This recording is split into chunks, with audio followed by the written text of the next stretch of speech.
Republik Indonesia sudah dinyatakan tidak ada lagi tahun 2030. Di mana akan ada tahun dengan peristiwa besar terjadi, karena akan ada masa di mana peristiwa besar terjadi dan disertai fitnah-fitnah. Terjadi sesuatu yang dahsyat. Nanti di perjalanan waktu berganti akan muncul keadaan ganti umat sampai ke ujung dunia berakhir. Sebelum menuju itu, kata Nabi, ada satu keadaan yang ditandai di masa itu dengan satu, tadharal fitanu, banyaknya fitnah tersebar, wa yakthurul kadhibu, banyaknya manipulasi sehingga sulit dibedakan mana yang benar, mana yang salah. Wa tataqarabul aswaqu, terjadi percepatan digital sehingga tandanya pasar mudah diakses. Ibu dulu kalau ke pasar naik angkot kan, naik ojek manual, beli pulang ke rumah ya. Sekarang diklik barangnya datang ya. Wa yataqarabuz zamanu, nanti waktu terasa cepat, setahun seperti sebulan. Kayaknya baru kemarin ketemu padahal sudah setahun. Wa yuqbadul ilmu, pakar-pakar, ulama-ulama mulai meninggal satu-satu, dan yang muncul tiba-tiba orang-orang yang tidak jelas tapi bisa jadi pengajar agama, jadi ustadz, bisa memberikan fatwa dan sebagainya. Saya tanya pada ibu, kira-kira dari 5 hal ini sudah terjadi belum sekarang? Percepatan digital, sudah ada media sosial sekarang.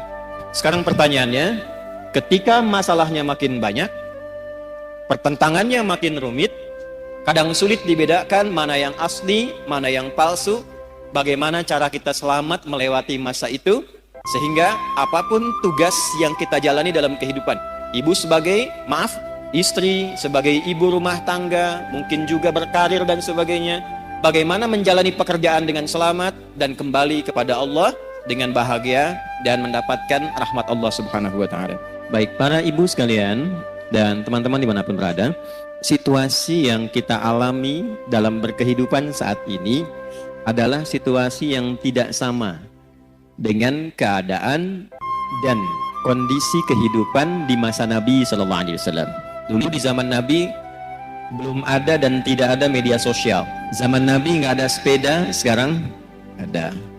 Apalagi kereta, apalagi pesawat.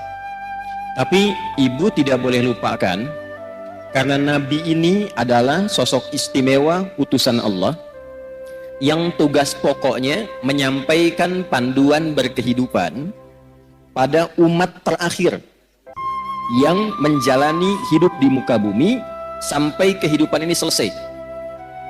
Jadi Nabi disebut oleh Allah sebagai Nabi penutup, Nabi akhir zaman, Nabi paling istimewa.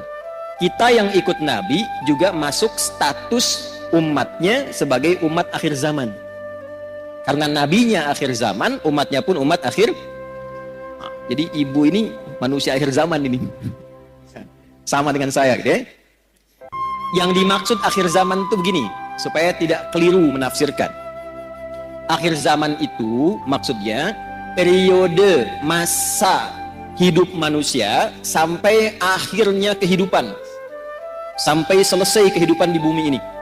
Jadi dari masa Nabi sampai akhir kehidupan yang kita belum tahu kapan, itu maksudnya yang disebut dengan akhir zaman. Dengan ditutupnya oleh Nabi terakhir, dimulai masa akhir zaman sampai kehidupan selesai. Paham ibu? Halo, paham?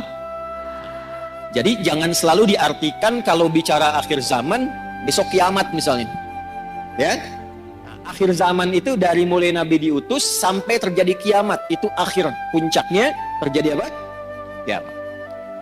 Nah, yang penting bagi kita belajar itu, ini yang jarang dikupas, jarang dibahas.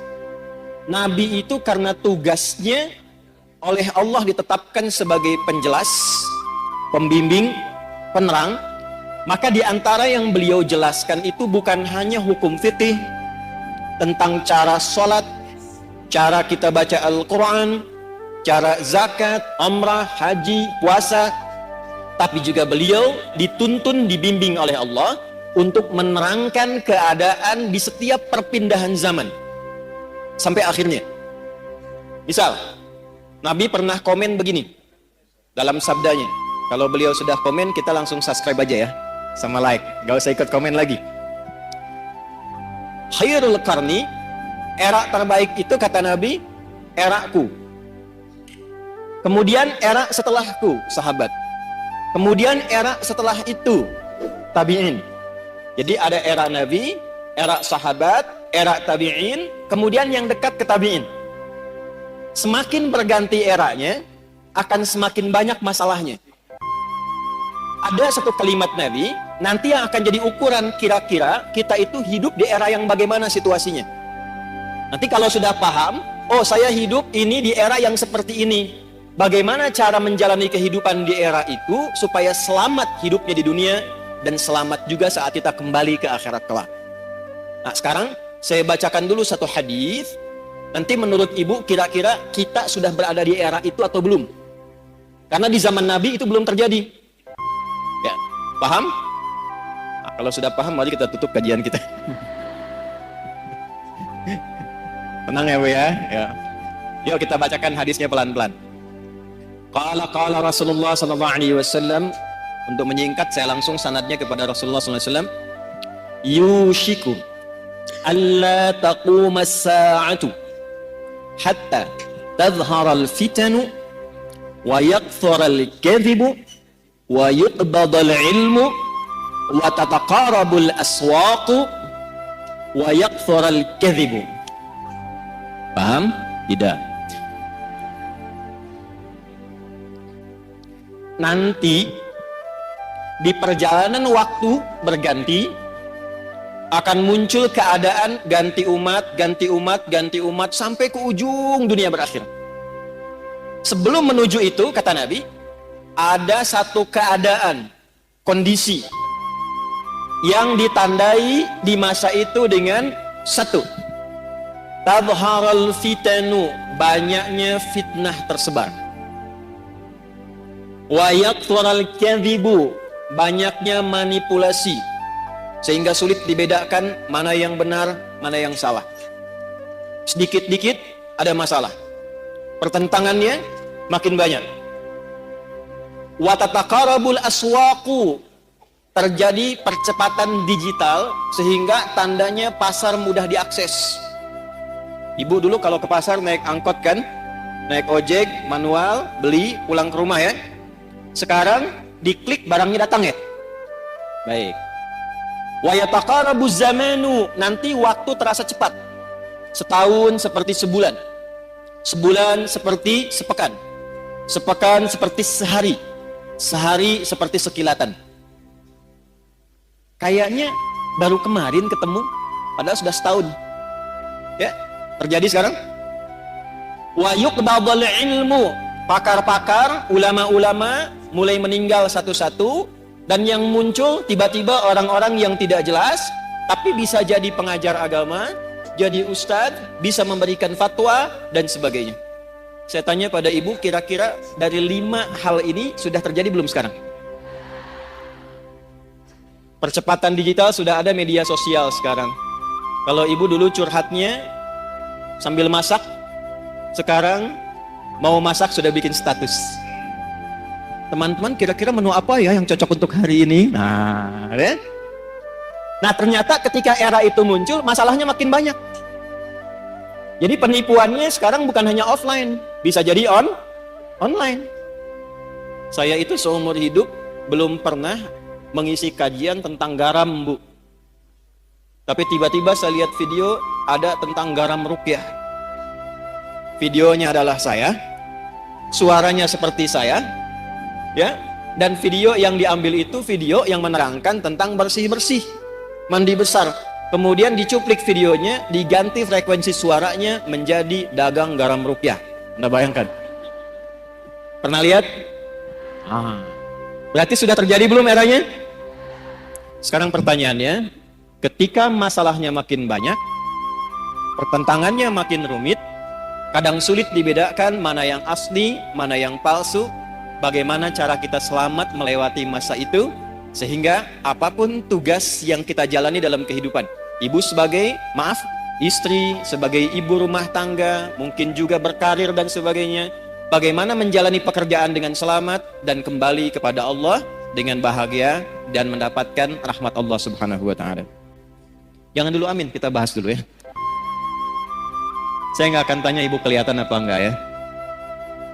Kelihatan? Belum. Emang belum saya tulis bisa kelihatan. Ya, satu, kita kasih dalilnya dulu ya, supaya nanti ada landasan di Al-Qur'annya bagaimana, di hadisnya seperti apa.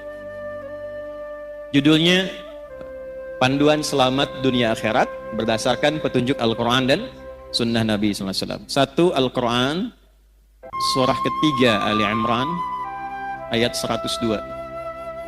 Saya kotaki, mohon maaf. Ini nanti diantara ayat yang tiap pekan oleh Nabi disampaikan dalam kesempatan khutbah Jumat. Para suami, para ayah, lelaki itu dikumpulkan di masjid untuk membawa isi ayat ini supaya pesannya disampaikan ke rumah. Jadi penting saya sampaikan pada para laki-laki yang Jumatan, ini bukan kalimat formal untuk membuka hanya sekedar khutbah, bukan. Tapi pesannya bawa ke rumah, jaga istrinya, jaga anaknya, jaga keluarganya dengan isi ayat ini. Dua, kita lanjutkan ke hadisnya. Turunan dari ini ditemukan di hadis riwayat Muslim, Imam Muslim, nomor hadis yang ke-8. Periwayatnya sahabat Umar bin Khattab radhiyallahu taala anhu. Dah? Ini punya cabang 5. 1, 2, 3, 4, 5. Cabang yang pertama, dalil Qur'annya surah ke-47 ayat 19.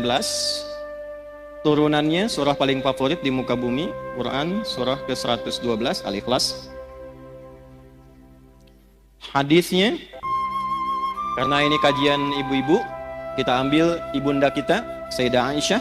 Hadis riwayat Sayyidah Aisyah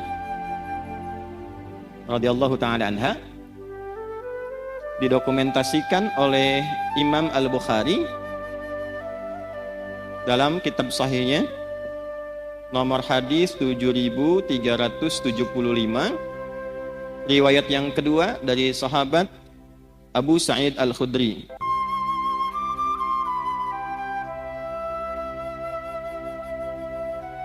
Masih di Al-Bukhari. Ini sudah saya cek ya Bu ya, insya Allah betul. Nomor hadis 7374. Sudah? Ini kisi-kisinya, ada yang bawa mobil tadi, Kijang Toyota Sport yang lama, yang biru dongker, platnya 1427 MC. Nah itu ada tulisan di atasnya itu nanti surat yang terkait dengan ini. Di depan ada mobil parkir tadi saya lewat. Nomor platnya 1427 MC itu di belakang. 2, ini turunannya Quran surah kedua di ayat 45 sampai 46, plus Quran surah ke-29 ayat ke-45. Hadisnya kita ambil yang sahih juga, hadis riwayat Al-Bukhari, juga hadis riwayat Muslim yang meriwayatkan sahabat Abu Hurairah. Karena Al-Bukhari sudah, kita masukkan yang Muslimnya supaya lengkap. Nomor hadis 393 sampai 397. Kemudian yang tokoh yang mengalaminya namanya Khalad bin Rafi' Az-Zuraiqi. Nah, sampai ke tokohnya kita cari supaya maksimal. Ya, kita mulai ya. Setiap pekan dalam kesempatan Jumat, Nabi senantiasa membuka khutbahnya dengan satu ayat Al-Quran, satu ayat saja, tapi memberikan pedoman keselamatan yang pokok. Gampangnya gini, kalau ibu ingin selamat di dunia ini, aktivitasnya apapun, mau ibu pebisnis, pedagang, di rumah, jadi perawat, apapun itu, suami kerjanya apapun, ingin selamat kehidupannya di dunia, sampai dijamin selamat pulang ke akhirat, maka pokoknya ada di ayat ini. Jaga ayat ini, amalkan isinya, pekerjaan apapun insya Allah selamat. Ayatnya ada di Quran surah ketiga Ali Imran di ayat 102 yang tadi saya baca di awal pembukaan kajian. A'udzubillahi minasyaitonirrajim. Ya ayyuhalladzina amanu ittaqullaha haqqa tuqatih wa la tamutunna illa wa antum muslimun. Yuk kita bedah pelan-pelan ya. Kita bagi 3 ayatnya. 1, ya ayyuhalladzina amanu. 2, ittaqullaha haqqa tuqatih.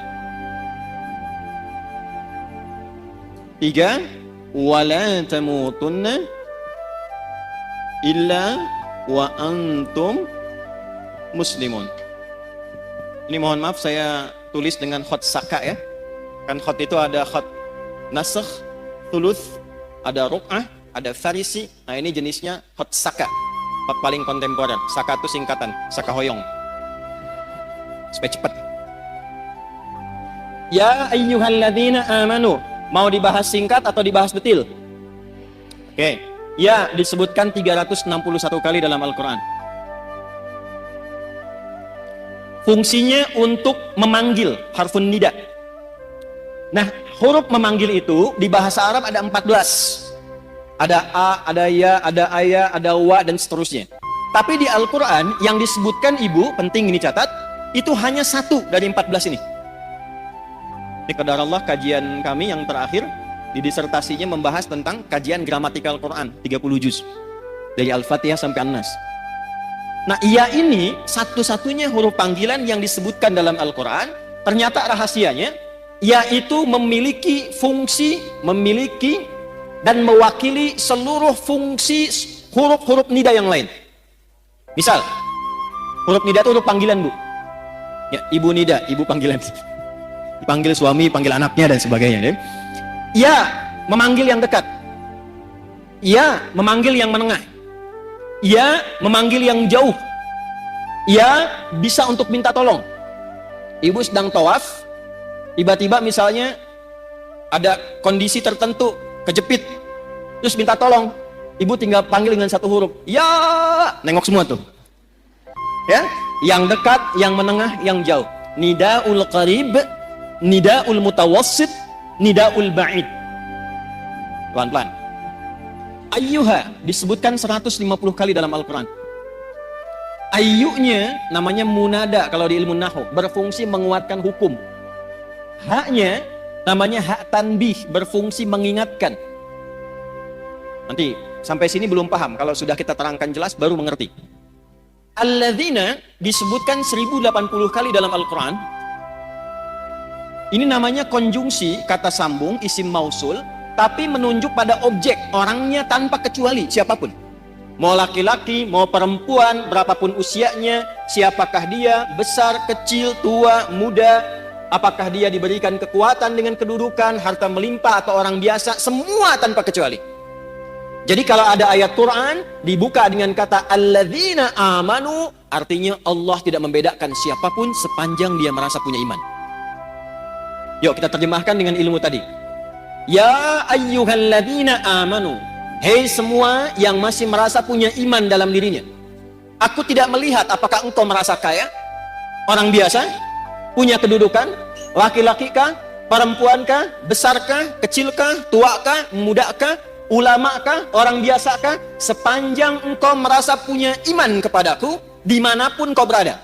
Apakah engkau merasa dekat, menengah, atau engkau sedang berada di tempat yang jauh, sepanjang engkau merasa punya iman. Aku tegaskan, aku ingatkan. Aku tegaskan, aku ingatkan. Nah, kalau tahu begitu beda kan ya ngajinya ya. Ibu kalau menemukan kalimat seperti itu di Quran, artinya kita sedang disentuh langsung oleh Allah. Allah nggak lihat status kita, nggak lihat status sosial, tidak melihat status berkehidupannya, apakah berkeluarga atau belum. Yang penting merasa punya iman. Ingat ya Bu ya, ingat baik-baik ini. Saya berikan satu rahasia penting di dalam pembuka ayat ini. Tapi ini diantara kita saja. Kalau ada ayat dibuka dengan kata iman, itu artinya informasi yang disampaikan di ayat ini menentukan kadar keimanan kita. Apakah iman kita betul-betul sedang kuat, lemah, atau berada di tengah-tengah? Nanti yang menentukan kalimat setelahnya. Ya ayyuhalladzina amanu. Karena itu para sahabat, kalau mendengar ayat turun di Quran dengan kalimat iman, ya ayyuhalladzina amanu, mereka akan datang dengan gembira dan mengatakan sami'na wa ata'na. Kami mendengarkan ya Allah ya Rasulullah, dan kami akan menaati apapun yang disampaikan oleh Allah untuk membuktikan keimanan kami pada Allah dan Rasul. Jadi sahabat dulu seperti itu. Ya, di antara ayat paling favorit bagi Nabi itu Al-Baqarah ayat 284 sampai 285. Orang yang hafal 3 ayat ini dan biasa berdoa dengan mengawali dengan 3 ayat ini, sepanjang yang dimintakan baik untuknya dunia akhirat, maka cepat akan dikabulkan oleh Allah. Itu ada di hadis. Ya, lillahi ma fis samawati wa ma fil ard. Sampai ayat 286, la yukallifullahu nafsan illa usaha. Sekarang lihat ayat ke-285-nya. Amanar rasulu bima unzila ilaihi mir rabbih wal mu'minun itu ini. Kullun amana billahi wa malaikatihi wa terus baina ahadim wa qalu, nah itu poinnya, ghufranaka rabbana wa ilaikal wa qalu sami'na wa ata'na. Jadi sahabat itu kalau ada ayat turun dengan ya ayyuhalladzina amanu, mereka senang karena masih diaku oleh Allah. Bu, ini saya kasih gambaran Bu ya. Ibu kalau diaku anak oleh orang tua senang tidak? Ibu kalau diaku teman sama orang yang berpengaruh senang tidak? Ibu kalau bilang, presiden bilang begini, ini teman saya tuh, senang tidak? Senang. Kalau ada tokoh yang ibu senangi, terus bilang sama ibu, itu teman saya tuh, senang tidak? Sekarang Allah mengakui keimanan kita, kita dianggap sebagai hamba Allah. Dan dikatakan, ya ayyuhalladzina amanu, hei hamba-hambaku yang yakin punya iman kepadaku. Ibu senang tidak? Masa? Bukti senangnya apa? Dulu sahabat itu kalau ayatnya turun, ya ayyuhalladzina amanu, mereka langsung wajahnya gembira. Karena tahu imannya diaku hamba sama Allah. Terus nunggu, ya Allah perintah apa? Sami'na, kami akan mendengarkan dengan fokus, wa ata'na, setelah kami dengar, kami akan amalkan, kami taati. Jadi bukan sami'na wa nanyaina. Kami dengar, kami klarifikasi dulu gitu ya. Nah, sahabat tidak begitu. Nah, sekarang ini poinnya. Jadi di sini ada ukuran iman, bahasa kerennya parameter iman.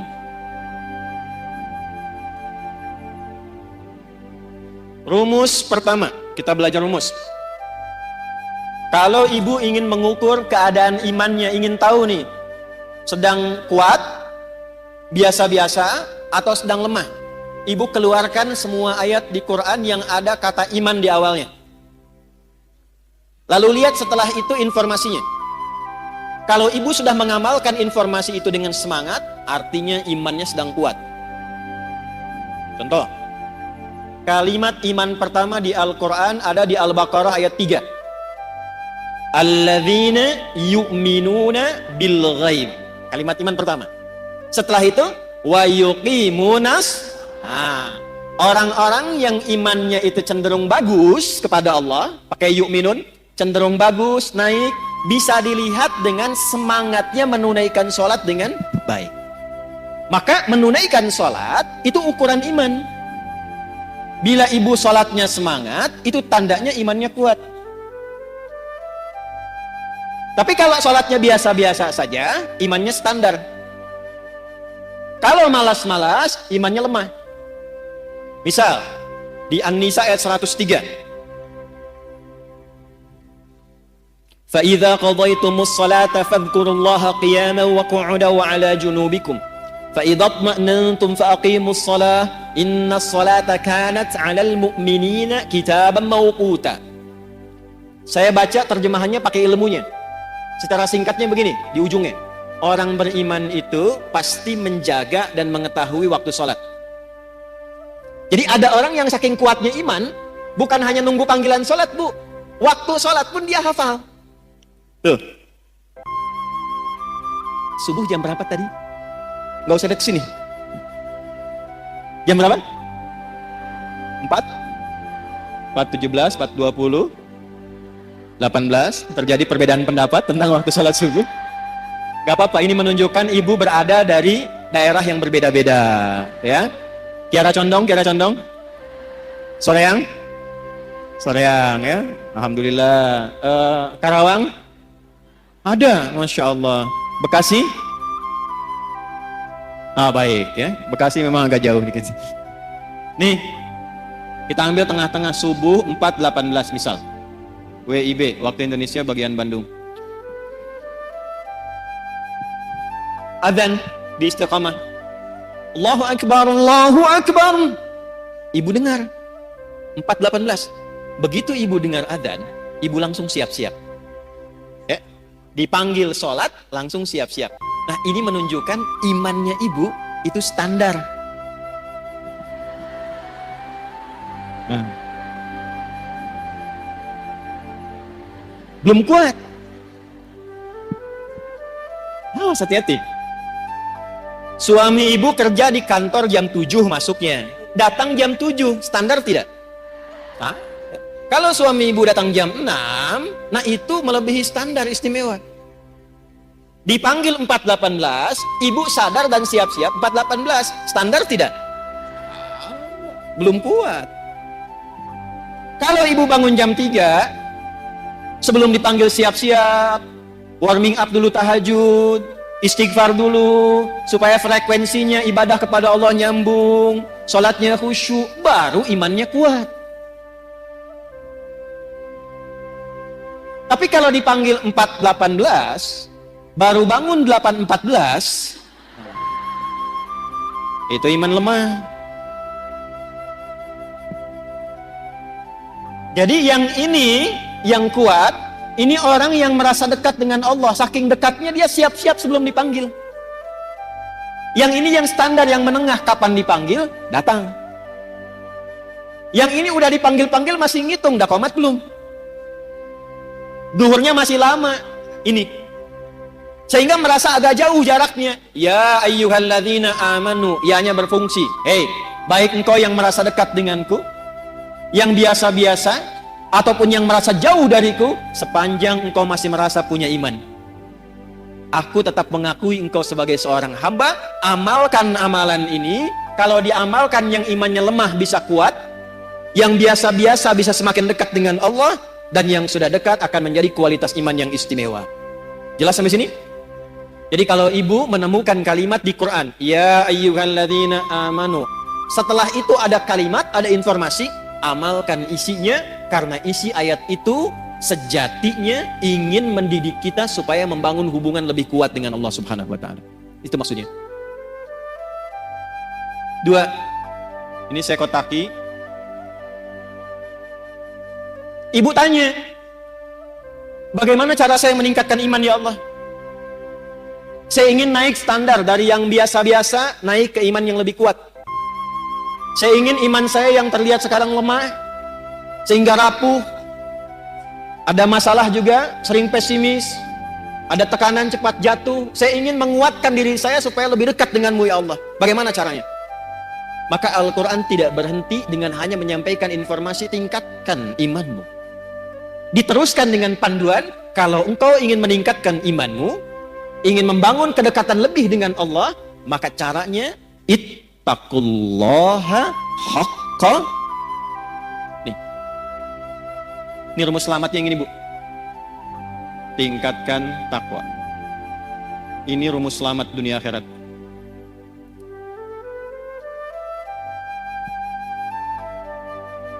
Ya, tahan ya, karena itu saya kotaki.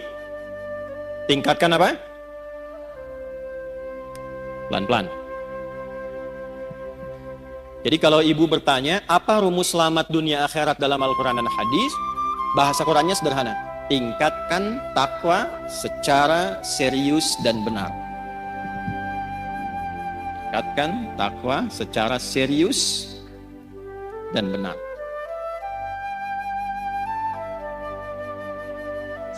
Pelan-pelan.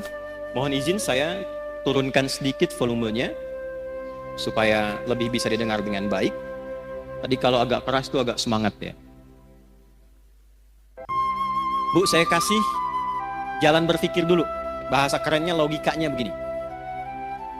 Yang punya rizki itu siapa? Yang punya harta siapa? Yang punya ilmu siapa? Yang punya segalanya? Oke. Sekarang simpan. Tidak ada yang serupa dengan Allah. Laisa kamitslihi syai'. Tapi saya kasih ibu permisalan sedikit saja. Ibu kalau dekat dengan pejabat, aksesnya mudah nggak? Ibu kalau punya teman orang kaya, gampang dibantu nggak? Gampang kan? Dengan logika yang sama, ibu kalau dekat dengan Allah, apa yang sulit bagi Allah? Nah, ini jarang dipakai, Bu.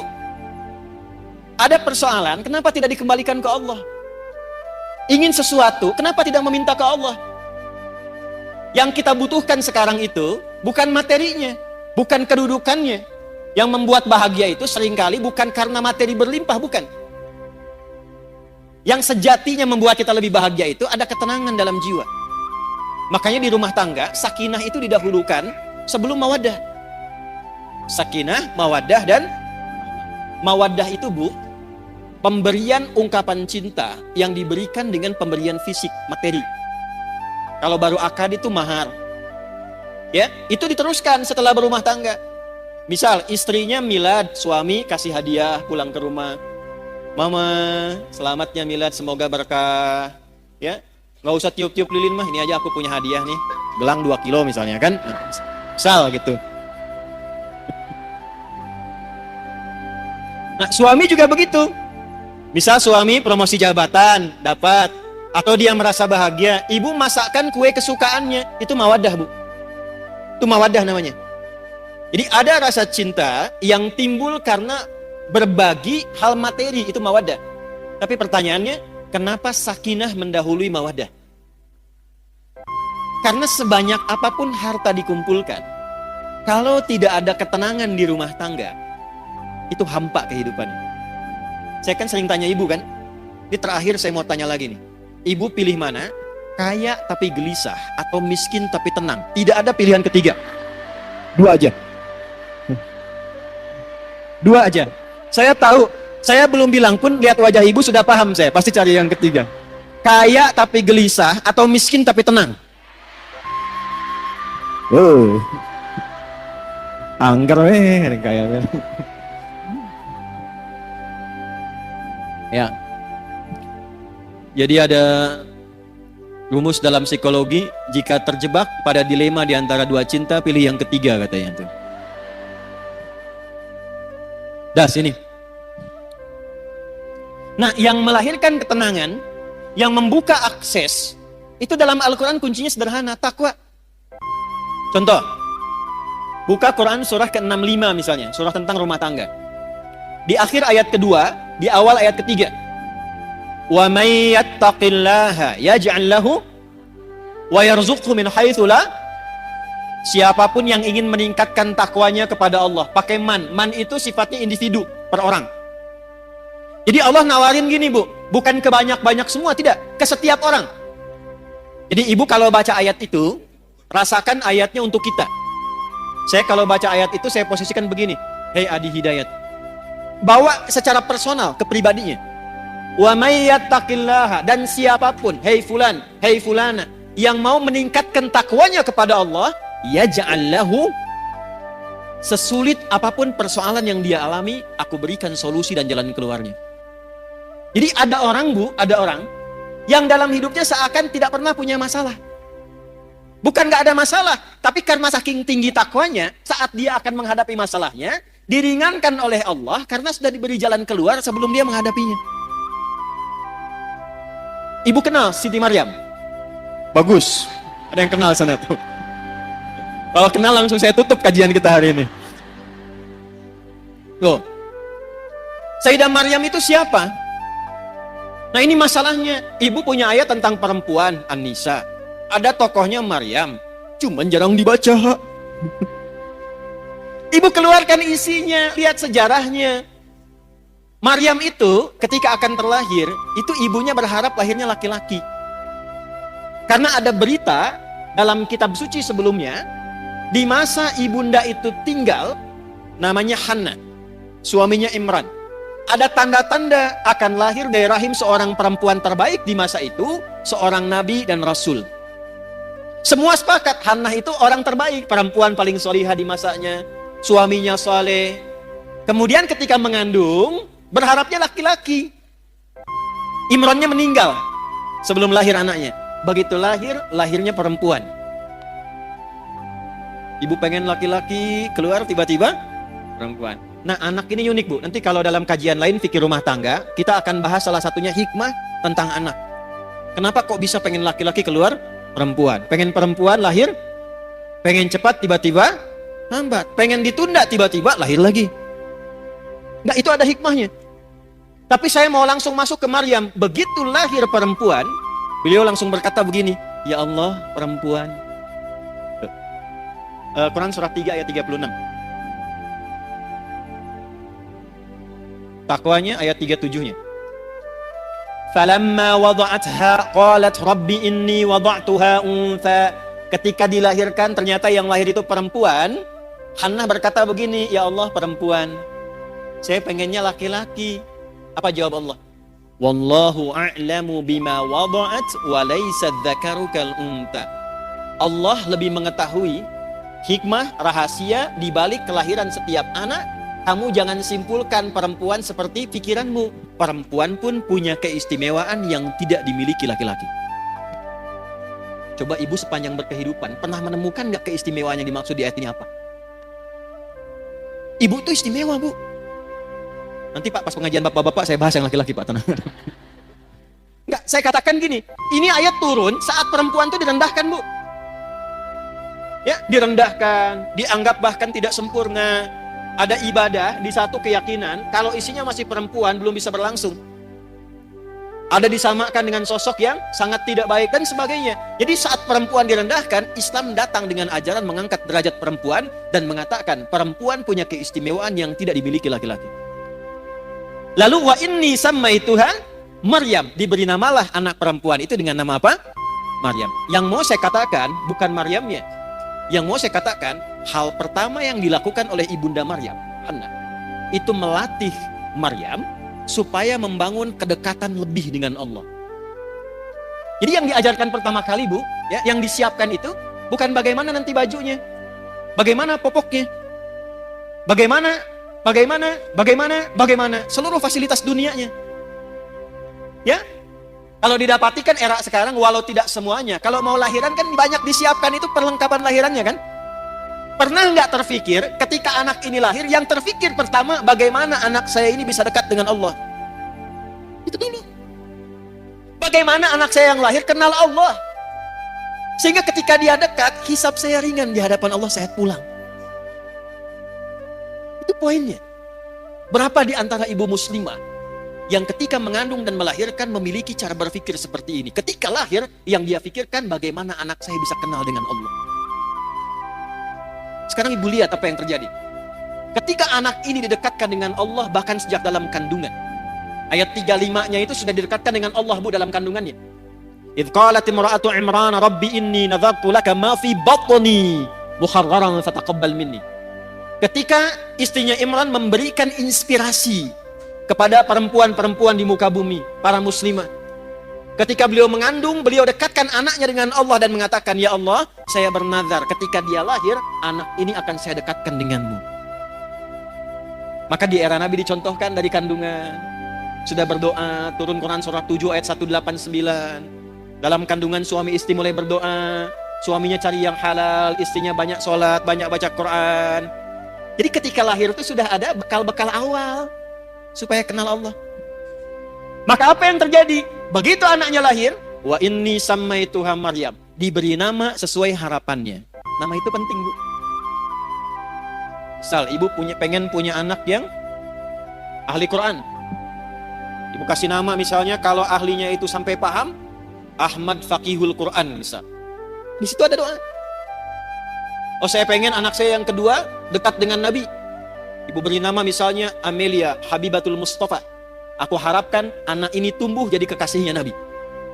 Dicari ketika lahir, Berikan nama sesuai dengan harapan yang ibu inginkan.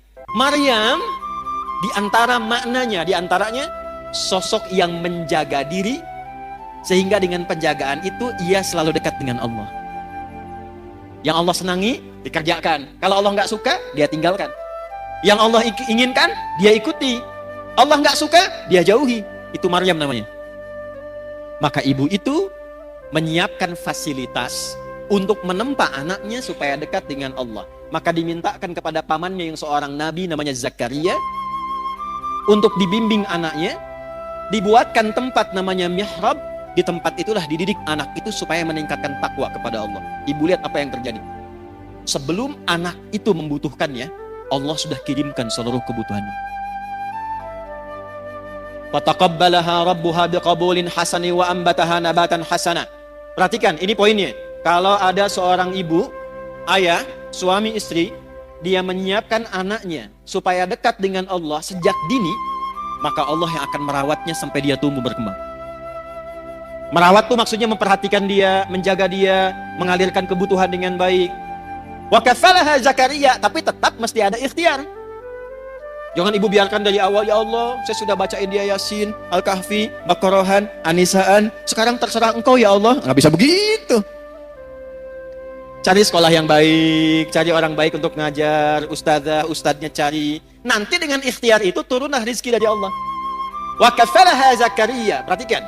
Kullama dakhala 'alaiha Zakaria al-mihrab wajada 'indaha rizqan. Setiap Nabi Zakaria ingin memberikan kebutuhan Maryam, mau ngantarkan makanan, ngantarkan bebuahan, ngantarkan pakaian, sudah ada di mihrabnya Maryam, Bu. Mau ngantar buah, buahnya sudah ada. Kalau musim anggur ada anggur, wajar. Ini musim jeruk, bukan musim anggur, tapi ada anggur. Nanya, Zakaria itu nanya, pamannya alaihissalam. Nanya ini untuk mengkonfirmasi ketakwaannya kepada Allah. Tahu, ini anugerah Allah tahu, tapi untuk menguji, saya ngajar dia berhasil nggak? Dia kenal Allah tidak? Maka ditanya oleh pamannya, ya Maryamu anna laki hadha. Maryam dari mana semua ini? Perhatikan jawabannya. Anak yang dikenalkan dengan Allah sejak dini, maka yang keluar di lisannya kalimat-kalimat yang menyucikan Allah. Subhanallah, Alhamdulillah, Allahu Akbar. Maka apa yang keluar di lisan Maryam? Qalat huwa min indillah. Paman, semua ini anugerah Allah. Innallaha yarzuqu may yasha bighairi hisab.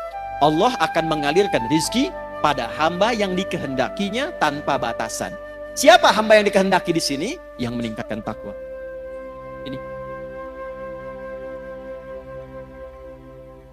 Jadi kalau anak-anak ibu dari awal didekatkan, dikenalkan dengan Allah, itu yang keluar nanti kenal Allah, Bu. Saya pernah lihat satu video dulu, ada anak mau disuntik masih kecil.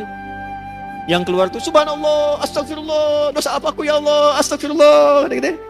Kan? Tapi tidak sedikit juga anak-anak yang mau disuntik harus dikenalkan dengan mainan dulu gitu kan, dan sebagainya.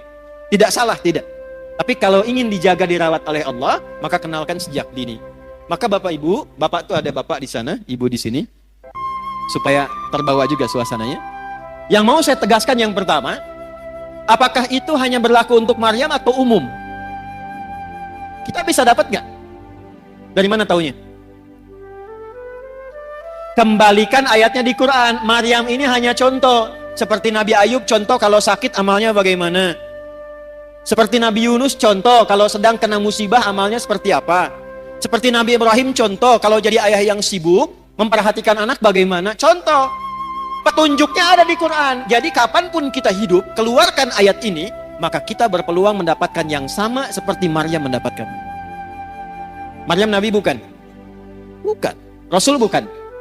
Perempuan? Solihah? Takwa? Dapat. Ibu Nabi bukan? Sama dengan Maryam. Rasul bukan? Sama dengan Maryam. Perempuan?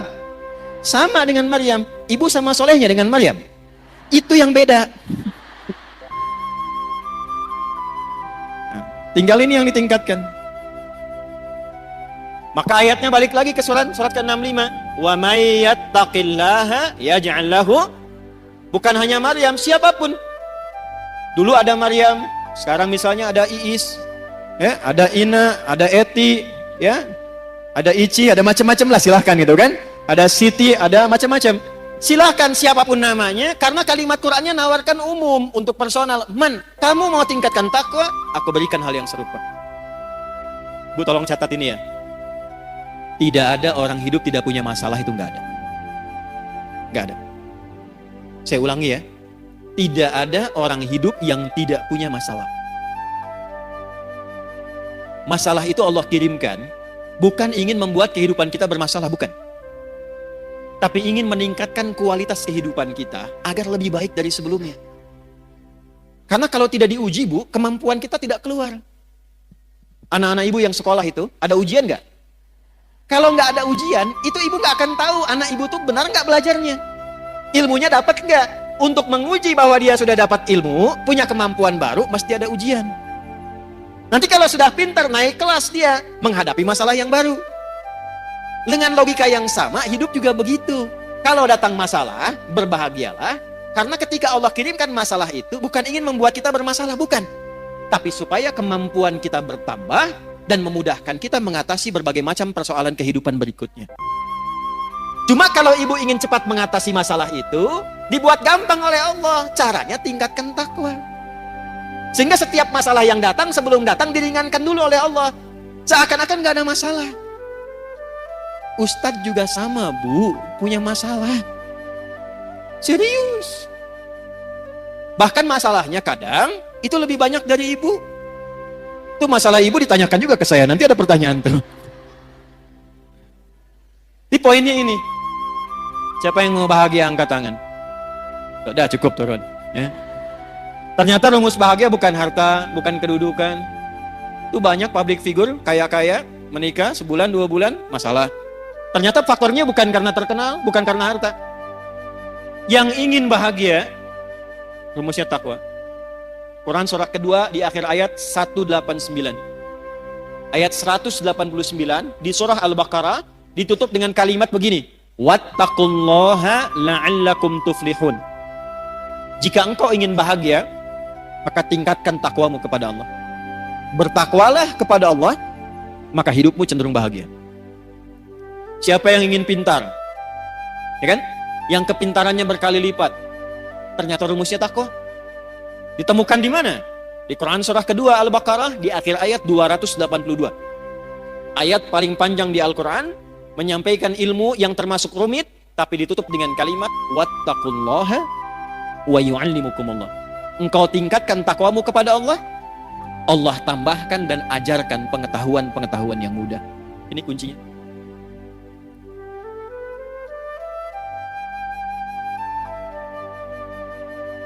Nah, jadi kalau ingin selamat, ingin nyaman hidup di dunia, sampai nyaman kembali ke akhirat, nyaman, enak, tenang, baik, tuh bahasa Arabnya hasanah. Ibu hasanah, ibu yang nyaman, tenang, baik, ya. Nah, jadi kalau cerewet tinggal bilang ibu hasanah loh, gitu. Cerewet pada yang baik boleh, ya. Rabbana atina fid dunya wa fil akhirati waqina. Itu rumusnya, takwa. Jelas sampai sini? Sekarang pertanyaannya begini, kalau saya ingin meningkatkan takwa, caranya bagaimana? Kan tadi ingin selamat, meningkatkan iman, caranya dengan apa? Ingin meningkatkan takwa, caranya bagaimana? Maka Al-Quran langsung memberikan petunjuk, udah gak usah banyak-banyak, gak usah pusing-pusing, fokus pada yang 5 ini saja. Ada berapa caranya? Yang 5 ini, ibu tolong bikin tabel. Tabel tuh bagan begini, Bu, ya. Ini nih. Bikin kotak. Terus sama ibu di sini kasih nomor, Bu. 2, 3, 4, 5. 1, 2, 3, 4, 5. Sudah? Ini tuliskan amalnya. Nomor, amal, ini checklistnya. Buat di apa bahasa soreangnya, dicontreng, ya. Nah, gitulah. Lihat sini. Saya ingin meningkatkan iman, caranya dengan takwa. Dengan takwa hidup saya mudah, Dengan takwa hidup saya nyaman, dengan takwa insya Allah terjamin selamat dunia akhirat. Bagaimana cara meningkatkan takwa? Bagian ketiga ini. Wala tamutunna illa wa antum. Wawunya pakai ataf. Dan jagalah takwa ini sepanjang engkau hidup. Jangan sampai engkau wafat kecuali engkau menjaga takwa ini. Bagaimana cara menjaganya ya Allah? Wa antum muslimun. Jagalah 5 pokok yang takwa sebagai seorang muslim. Di terjemahan diartikan kecuali engkau menjadi seorang apa? Muslim. Muslim itu artinya orang yang mengamalkan Islam. Saya ulangi. Muslim itu artinya orang yang mengamalkan apa? Ibu senang bahasa Arab gak? Kenapa pelan suaranya? Kalau enggak, jawab aja. Enggak, gitu. Enggak apa-apa, Bu. Enggak harus pelan-pelan. Ya, jawab, Bu ya. Jawab. Kecuali kalau akad nikah diam bisa. Ya, kalau ibu dilamar, anak ibu misalnya ya, dilamar, diam. Itu harus pastikan, Bu. Diam itu tanda setuju. Kalau tidak setuju, jawab. Karena kaidah usul fikihnya mengatakan begini, as-sukutu alamatu heeh. Diam itu tanda setuju. Ya. Nah, kalau pertanyaan begini disampaikan, nah kita tinggal gambarkan saja kecenderungannya kemana untuk diulas. Ibu senang bahasa Arab gak? Gini, kalau ada 4 huruf, misal Islam, maka kalau kita mau bentuk jadi orang, tinggal tambah mu depannya sebelum akhirnya i. Islam orangnya muslim, iman orangnya mukmin, ikhlas orangnya mukhlis, ihsan orangnya rumusnya MUI, MUI, Islam, MUI, Muslim, iman, mukmin, ihsan, baik, ikhlas. Jelas ya? Tapi kalau katanya begini, O atau A tinggal tambah ah di ujungnya. Tak. Misal, laki-laki mau jadiin perempuan, tinggal tambahkan tak ah di ujungnya. Muslim perempuannya, nah, mukmin, soim. Nah. Dah sini. Sudah. Biar nggak ngantuk. Muslimun orang-orang Islam. Muslim itu orang yang mengamalkan Islam. Apa itu Islam? Angkat tangan. Apa itu Islam? Ya ibu, mangga bu. Quran? Berserah diri 100.000. Saya serius. Enggak ya, titip panitia aja ya, kejauhan. Panitia mana panitia, mas? Ibu itu. Bu, nuyut bu, awas bu, kade bu. Ayo mau tambah, saya naikkan 500.000. Islam itu takwa, baik. Kurang. Ya ibu. Ya. Sholat, zakat, puasa, haji, baru 4. Syahadat 1 juta ya, 1 juta. Nah, mas yang itu ya, ibu itu ya. Nanti belakangan ya bu ya. Apa? Nggak jadi? Baik. Nah sekarang saya naikkan. Tahu dari mana ibu jawabannya itu? Udah cukup. Ini udah saya tulis nih. Hadis Muslim, nomor hadis yang ke-8, riwayat Umar bin Khattab. Udah tahan sini, lihat sini. Fokus. Ya Allah, saya ingin meningkatkan takwa, caranya bagaimana? Kata Allah, kamu jadi orang Islam yang baik. Amalkan ajaran Islam, jaga sampai meninggal. Kalau kamu jaga ajaran ini sampai meninggal, kamu selamat sampai pulang. Kita tanya balik, ya Allah, ajaran Islam yang pokok itu mana saja? Maka dijawablah oleh Nabi, jawaban ini diungkapkan oleh Umar bin Khattab, disampaikan kemudian dirangkum oleh Imam Muslim, dituliskan di kitabnya nomor hadis yang ke-8 sampai ke kita. Apa jawabannya? Ketika Nabi ditanya mal Islam, kata Nabi, 1, antashhada an la ilaha illallah wa anna Muhammadar Rasulullah. Amal pertama syahadat. Syahadatain. Wa tuqimas shalah. Salat. Wa tu'tiyaz zakah. Zakat. Wa tasuma ramadhana. Ramadan. Wa tahujjal baita in istata'ta ilaihi sabila. Haji atau umrah? Haji Atau di sini maksudnya kalau belum mampu untuk haji, bisa menunaikan apa? Maka yang didahulukan hajinya. Saya checklist haji. 5. Bu, 5 ini aja jaga sampai meninggal. Insya Allah selamat. Ibu mau dagang? Boleh. Tapi pastikan ibu punya syahadat. Karena ini kuncinya. Ibu mau sekaya apapun, sehebat apapun, suami punya kedudukan apapun, syahadatnya nggak ada, nggak bisa selamat di akhirat, Bu. Nggak percaya nanti lihat deh. Ya, ini bagian pertama. Saya tanya, ibu kenal Firaun? Ayo bilang kenal. Firaun itu kaya tidak? Punya kedudukan tidak? Punya pasukan tidak? Masalah utamanya apa? Syahadat ini. Makanya perjuangan terakhirnya yang dia pengen saat mau ditenggelamkan itu, dia pengen syahadat.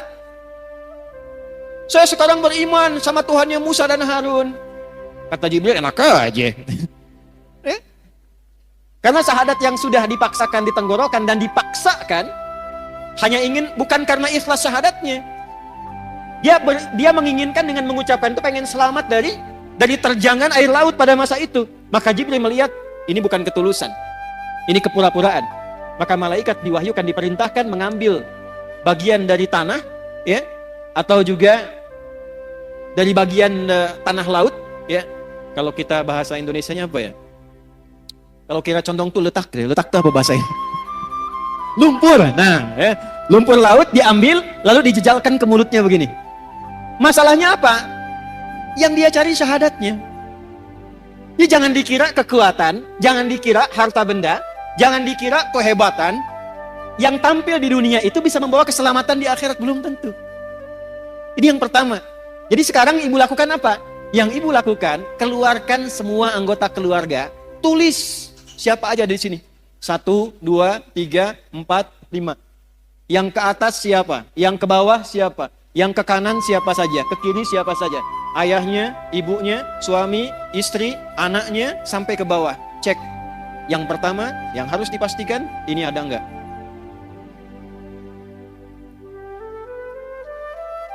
Gimana syahadatnya suami? Istri bagaimana? Ibu? Anak-anaknya? Keluarganya? Ini nomor 1, letakkan urutan pertama. Buka Quran surah 52 ayat 21. At-Tur. Quran surah 52 ayat 21. Saya tanya ibu dulu sebentar. Ibu mau ketemu anaknya lagi nggak di akhirat? Mau kumpul nggak dengan keluarganya? Dengan suaminya? Kenapa pelan? Lihat sini. Ternyata yang pertama ditampilkan Quran itu bukan bekal harta, bukan kedudukan. Jadi kalau ibu punya suami, punya anak, punya kedudukan, punya harta banyak, itu tidak menjamin mengumpulkan kembali di akhirat. Walladzina amanu, iman dulu. Wattaba'athum dzurriyyatuhum biimanin alhaqna bihim dzurriyyatahum. Dan para orang tua yang punya iman diikuti oleh anak cucunya, sekeluarga, kerabatnya semua beriman, kami akan kumpulkan kembali, kata Allah. Aku kumpulkan kembali satu keluarga itu di taman surga semuanya. Wa ma alatnahum min amalihim min syai'. Dan tidak akan aku sia-siakan amal mereka untuk menguatkan iman itu. Jadi kalau ibu ajarkan anak dari kecil supaya kenal Allah, itu ditulis, Bu, diperintahkan malaikat tulis tuh. Kadang-kadang mesti menjewer anak supaya dekat dengan Allah, itu ada bekas. Di hari hisab, di antara tanda yang Allah perintahkan pada malaikat cari pada diri anak, ada enggak bekas pendidikan orang tua kepada anaknya supaya anak kenal Allah? Pernah enggak ada begitu? Begitu anak ingin menjauh dari Allah, susah diingatkan. Ibu belai misalnya begini, nak. Itu bekas belayannya itu nanti akan jadi tanda di yaumil hisab. Dulu saya kecil itu dijewer begini, kalau ngumpet ngaji. Maghrib, TV mati. Sembunyi dimanapun akan dicari. Saya pernah kecil, ingin ngetes aja, dicari enggak? Saya sembunyi di bawah lemari asisten rumah tangga, saya masuk situ. Ternyata asisten rumah tangga diperintahkan oleh ibunda kami, cari Adi sampai ketemu. Harus ngaji di hadapan ibu. Kalau nekat dijewer. Dan saya baru tahu kenapa telinga ini penting dijewer. Ternyata di sini ada bagian sensitivitas dari saraf. yang bisa menggerakkan juga ya bagian dari dalam diri manusia itu untuk menstimulus kepintarannya muncul. Tapi bukan berarti pulang dari sini ibu jewer semua anak, bukan. Saya mau katakan kenapa orang tua dulu kalau mendidik anak kadang suka dijewer gitu. Ya, ternyata itu ada bukti ilmiahnya sekarang. Jangan potong videonya ya, awas nih. Sekarang suka ada kontainer potong-potong video. Kontainer tuh yang suka bikin konten, ya. Udah, sini udah ya. Jadi Islam tuh sampai mengatur begitu, Bu. Ya, jangan sampai awas mendidik dengan cara menyakiti. Makanya saya suka koreksi terjemahan-terjemahan itu. Anak usia 7 tahun, ajari dia sholat. Kalau 10 tahun dia belum mau sholat, maka apa? Tuh, kan? Bu main pukul aja.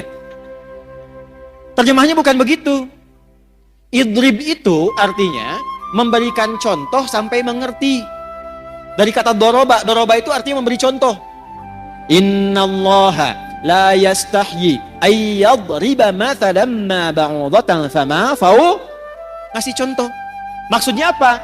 Anak sudah 10 tahun malas sholat, ibu berikan contoh kepada dia supaya dia mengerti tentang pentingnya sholat. Hukumannya berupa contoh. Contohnya apa? Uang jajannya jangan kasih dulu, TV-nya yang kesukaan dia matikan dulu, sampai dia ngerti akses menuju itu mesti sholat.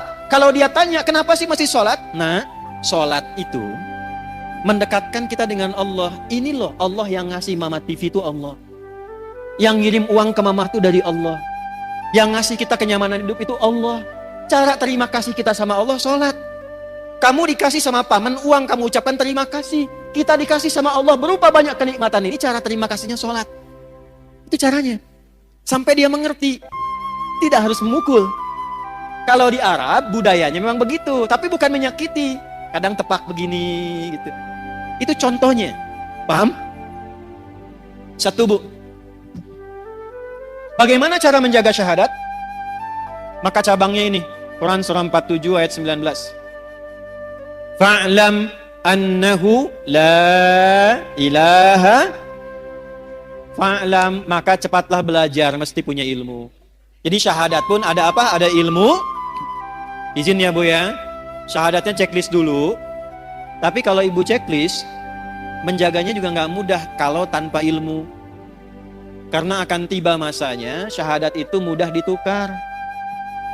Ada bencana bawa sembako, syahadat ditukar dengan sembako. Ada yang ditukar dengan biskuit. Anak ibu hati-hati yang perempuan-perempuan. Tiba eranya tidak mudah. Datang orang, sekarang dengan kalimat aja bisa hilang syahadatmu. Aku mencintaimu asal engkau mau ikut denganku. Bahaya. Terjadi sekarang? Maka butuh ilmu untuk menguatkan syahadat itu. Karena itu kuncinya. Kata Nabi Miftahul Jannah, kunci surganya itu terletak pada syahadat. Jelas? Ilmunya ada di mana? Nih, gak usah tinggi-tinggi Bu bahasnya ya. Apalagi mohon maaf sekali. Saya sering perhatikan orang awam banyak berdebat di masalah pembahasan akidah yang tidak ada manfaat untuk dirinya. Yang penting itu membuat kita kenal Allah cukup. Gak usah terjebak dalam perdebatan ini bagaimana, itu bagaimana. Saya nggak ngerti, bahasan dulu para ulama diskusi, sekarang jadi konsumsi awam. Salahnya kadang-kadang sebagian kurang bisa menjaga. Di antara yang ceramah itu membahas pokok-pokok yang harusnya nggak disampaikan kepada awam. Itu kalangan diskusi di kalangan para ulama. Ar-Rahmanu 'alal arsy istawa, yadullahi fawqa aydihim. Ini orang bikin konten berantem sama ini, berdebat dengan yang ini. Padahal yang belum tentu memberikan faidah untuk dirinya. Orang tua kita ngajarkan dari dulu, wallahu a'lamu bimuradih. Bagi orang awam, cukup kenal Allah, cukup paham tentang bagaimana kita menyembah Allah, jaga itu sampai meninggal, selesai. Makanya ketika Nabi mengajarkan menjaga tauhid pada orang-orang awam, pada sahabat-sahabat beliau yang awam, itu diajarnya simpel Bu. Cuma diajarkan surat Al-Ikhlas. Satu di antara 3 surat Qul yang jadi favorit umat akhir zaman. Qul huwallahu ahad, qul a'udzu birabbil falaq, qul a'udzu birabbin. Ini tahu dari mana itu? Nih dalilnya dari Sayyidah Aisyah. Riwayat Al-Bukhari. Ada sahabat yang saking dekatnya dengan Allah, kenal Allah, dia hobi sekali baca kulhu.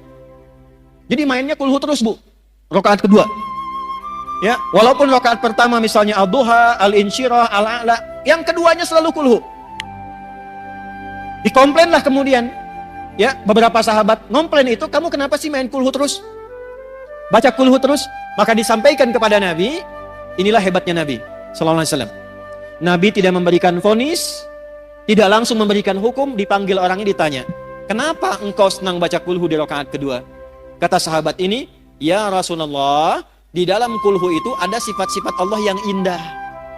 Saking kenalnya Allah, senang dengan kulhu karena menemukan di situ kebenaran Allah dan sifatnya yang indah. Saya mencintai Allah, karena itu saya senang baca kulhu, karena di situ ada sifat Allah. Saya cinta pada Allah. Maka turunlah berita, sampaikan Muhammad kepada sahabat itu, karena dia cinta Allah, Allah pun mencintainya. Hadisnya sahih. Dan ketika cinta Allah diturunkan, ringan seluruh hidupnya. Ini Bu. Maka latihan, belajar tafsirnya. Qul huwallahu Allahus lam yalid walam yakul lahu. Yang disebut Allah itu kalau jadi Tuhan, standar Tuhan itu nggak boleh sama dengan makhluk. Walam yakul lahu kufuwan. Itu gampang sekali. Kalau menetapkan Tuhan harus beda dengan makhluk karena ini khalik. Kalau ada satu sifat yang sama berarti bukan Tuhan. Sepakat? Contoh, manusia melahirkan tidak? Lahirkan. Manusia berpasangan tidak? Manusia punya anak tidak? Manusia itu makhluk atau khalik? Baik, kalau manusia berpasangan, maka Tuhan nggak boleh berpasangan. Kalau ada sifat Tuhan berpasangan, berarti sama dengan makhluk, bukan Tuhan. Manusia melahirkan dan dilahirkan, berketurunan, punya keturunan. Tuhan nggak boleh punya keturunan. Tuhan tidak boleh berpasangan. Tuhan tidak boleh melahirkan. Sebab kalau Tuhan punya sifat makhluk, berarti ada potensi makhluk bisa jadi Tuhan. Jelas? Ini simpel banget, logis. Dan kita diajarin itu. Pada akhirnya, walam yakul lahu kufuwan. Kalau ibu sudah bertaut kepada Allah dengan kalimat ini, maka Allahus Samad. Apapun masalah kita akan bergantung pada Allah. Ibu baca Al-Ikhlas ini, sampai ibu merasakan dalam hati bahwa ibu punya Allah. Saya punya Allah. Itu kalau kalimat itu sudah belum menancap pada kalbunya. Di hadis Abu Sa'id Al-Khudri, Bu, ada sahabat bilang begini, ngapain sih baca surat itu terus? Diadukan kepada Nabi, apa komentar Nabi? Nabi malah menyanjung, surat Al-Ikhlas ini itu sepertiganya isi kandungan Al-Quran. Jadi kalau ibu ingin dimudahkan hafal Quran, dimudahkan dekat dengan Quran, pahami surat Al-Ikhlas, bacakan itu dengan niat ingin dimudahkan dekat dengan Al-Quran. Ini cara menguatkan syahadat. Boleh dibawa kepada zikir, boleh. Makanya dalam sholat, setelah sholat itu salah satu yang dibaca itu selain ayat kursi itu Al-Ikhlas. Sebelum tidur, Al-Ikhlas dibaca dengan Al-Falaq dan An-Nas. Maaf Bu ya, saya bukan ingin mengajarkan, hanya ingin mengingatkan. Cara bacanya, jangan hanya keluar di lisan bunyi, sampai tertanam di kolbu bahwa ibu merasa punya Allah. Qul huwallahu ahad. Sampai ibu merasa bisa nangis itu luar biasa. Allahus Samad. Ya Allah, aku ikrarkan dengan lisanku bahwa engkaulah satu-satunya dan hanya satu Tuhan yang aku sembah dan ibadahi. Allahus Samad, ya Allah, aku punya masalah dalam kehidupan, tapi aku punya keyakinan ketika aku gantungkan semua persoalan ini solusinya kepadamu, engkau yang akan ringankan seluruh masalahku. Dan ketika ibu menyebut Allahus Samad, rasakan masalah apa yang dimiliki. Dengan anakkah, dengan rumah tanggakah, kehidupan sosialkah, lalu sandarkan semua kepada Allah. Lam yalid walam, engkaulah Tuhan yang tunggal, yang hak, tidak beranak, tidak diperanakan, satu-satunya Tuhan ya Allah. Walam yakul lahu, enggak ada yang pernah serupa denganmu. Kalau sudah aku ikrarkan seperti ini, aku bertuhan kepadamu, aku bergantung kepadamu, belum engkau juga berikan solusi padaku, maka dengan cara apa lagi aku memohon kepadamu? Karena itu ketika Nabi lewat, ada sahabat mengatakan begini, Allahumma ushidu bi annaka antallah as-samad alladzi lam yalid wa lam yulad wa lam yakul lahu kufuwan ahad. Allahumma inni as'aluka an taghfira liya. Ya Allah, aku bersaksi hanya engkaulah Tuhanku satu-satunya aku sembah, aku tuhankan. Aku gantungkan hidupmu kepadamu. Aku nyatakan kau satu-satunya Tuhan yang tidak serupa dengan makhluk manapun, tidak beranak, tidak diperanakan. Aku tidak minta apapun ya Allah. Dengan aku mengesahkanmu, aku hanya minta ampuni dosaku. Aku ingin jadi orang baik. Nabi lewat, lalu Nabi mengatakan begini, Fulan, tahukah engkau apa yang engkau baru baca tadi? Orang ini berkata, ya Rasulullah, engkau yang paling tahu. Allah wa Rasuluhu a'lam. Allah dan Rasulnya yang paling tahu. Kata Nabi, engkau baru saja meminta kepada Allah dengan menyebut namanya yang paling agung, yang engkau kalau ucapkan itu, doamu akan selalu dijawab, permintaanmu tidak akan pernah tertolak. Itu hadisnya sahih. Hadisnya sahih. Dan Syekh Said Sabiq memasukkan hadis itu dalam pembahasan akidah ketika mengurai Al-Asmaul Husna di kitabnya Al-Aqaid Al-Islamiyah. Jadi kalau orang benar al-ikhlasnya, Bu, ini sampai ke dalam jiwanya, itu doanya mustajab, Bu. Karena dia merasa punya Allah. Nah, ini yang diminta ini udah nyambung belum sama Allah nih? Kadang lisannya kemana, hatinya kemana. Ibu baca subhanallah. Satu kali belum nyambung, wajar. 2 kali belum connect, wajar.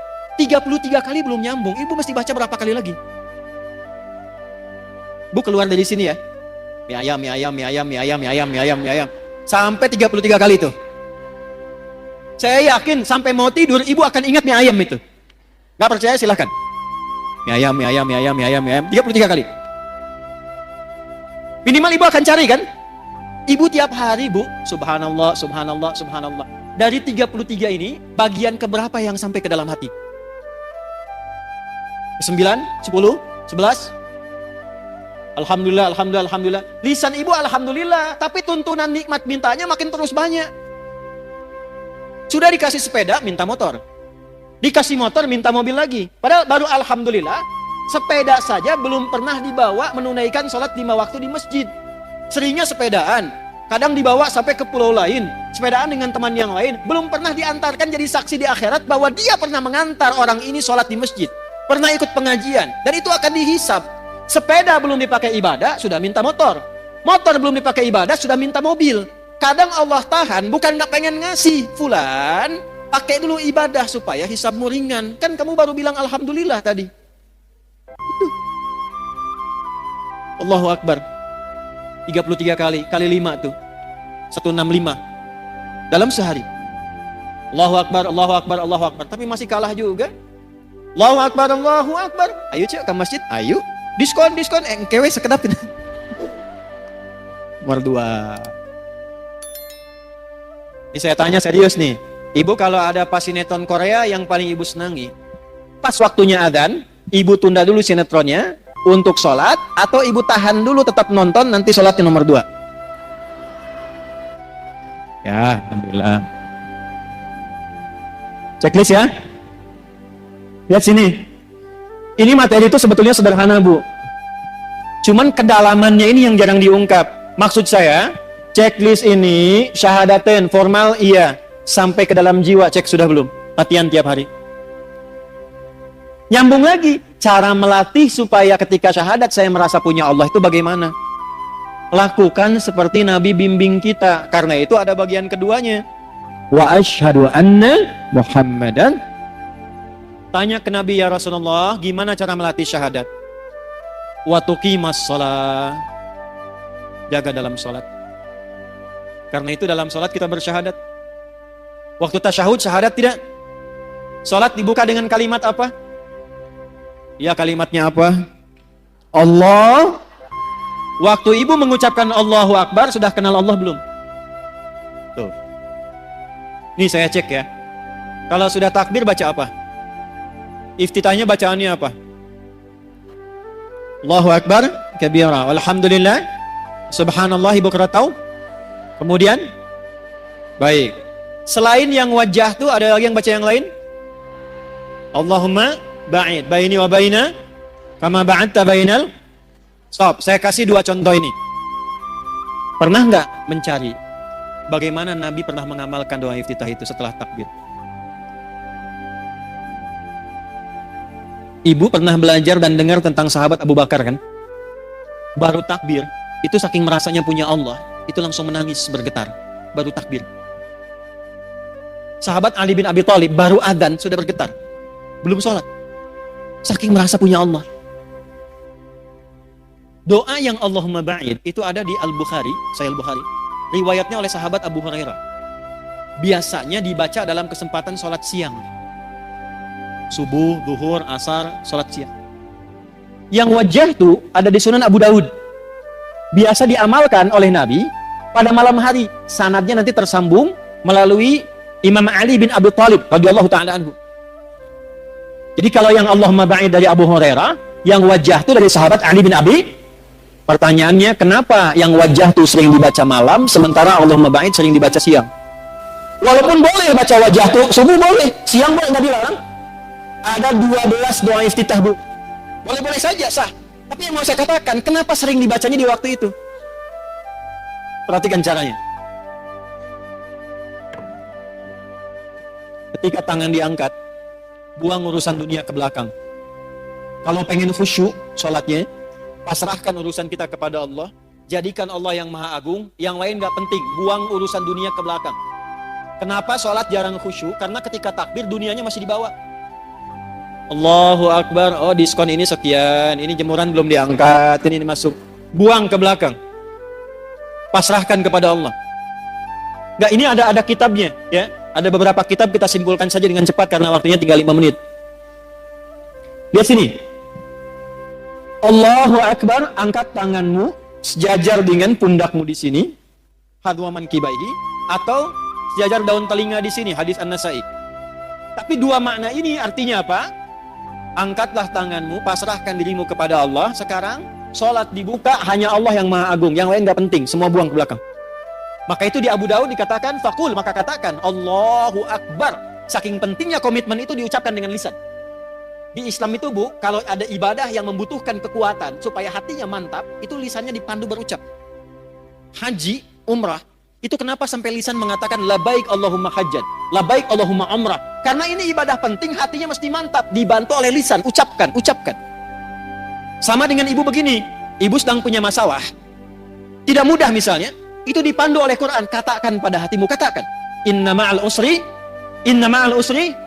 Itu kalau ibu masih goyah, keluarkan di lisan, pasti ada solusinya, pasti selesai. Enggak mungkin ada masalah yang enggak ada solusinya, pasti bisa. Gitu. Kita punya ayatnya, Bu, sekarang yang pakai orang Jepang. Dulu saya SD 94-95 itu di TPI itu ada sore-sore sekitar jam 5:30, 6 acara Benteng Takeshi. Reporternya kalau ada mau menaklukkan Benteng Takeshi dengan tank main-mainan, dia akan selalu motivasi mengatakan begini, kamu bisa. Sekarang itu dipakai di Korea, di anak-anak TK, itu kalau mau masuk dia mengatakan begini, harus lebih daripada Jepang, kita bisa, harus lebih daripada Jepang. Jadi kalau Jepang bikin ini, mereka bikin ini. Sekarang mereka dengan percaya diri tinggi maju. Kita punya ayatnya. Gak pakai punya ayat. Balik ke tadi, angkat tangan, rasakan punya Allah. Nah, karena sahabat Abu Bakar ini merasa punya Allah, beliau ini merasa takut kalau sholat pun masih membawa salah. Makanya ketika siang, kenapa siang baca Allahumma ba'id? Saya tanya pada ibu, dibandingkan dengan malam dan siang, mana di antara dua waktu itu yang banyak kita beraktivitas? Siang atau malam? Hukum mengatakan, semakin banyak beraktivitas, semakin besar potensi salahnya. Lisan yang banyak bicara akan banyak berpotensi salah dibandingkan yang banyak diam. Mata yang banyak melihat akan mungkin banyak salah lihat dibandingkan dengan orang yang terpejam. Demikian seterusnya. Maka kenapa dalam siang itu sering dibaca Allahumma ba'id? Karena ibu perhatikan maknanya. Begitu takbir, tangan ditutup begini. Ini ada riwayatnya, Bu. Ada riwayatnya. Kalau saya ulas terlalu panjang, saya langsung ke iftitah saja. Allahumma ba'id baini wa baina khataaya. Ya kecil yang pendek itu penting sekali. Ya kecil yang pendek itu pengakuan. Khataaya jamak dari kata khati'ah, banyak salahnya. Iya-nya pengakuan. Terjemahnya begini. Ya Allah, aku merendahkan diriku di hadapanmu dalam sholat ini. Dan aku mengakui dalam sholat ini pun aku banyak membawa kesalahan dalam hidup. Tapi aku pun meyakini bahwa engkau memiliki rahmat yang tidak terbatas. Ba'id baini wa baina khataaya kama ba'adta bainal masyriqi wal maghrib. Maka aku mohon dengan limpahan rahmatmu, jauhkan aku sejauh-jauhnya dengan kesalahan-kesalahan yang telah aku perbuat, ya Allah. Sebentang engkau jauhkan antara timur dengan barat yang tidak pernah bertemu. Maksudnya, aku tidak mau melihat kesalahanku lagi saat dihisab di hari kiamat nanti. Allahumma naqqini minal khataaya kama yunaqqa thawbul abyaddu minad danas. Ya Allah, kalau kesalahanku ini seperti noda dalam baju, maka dengan rahmat-Mu, jadikan aku bersih kembali dalam menunaikan sholat ini seperti noda dibersihkan dari pakaian.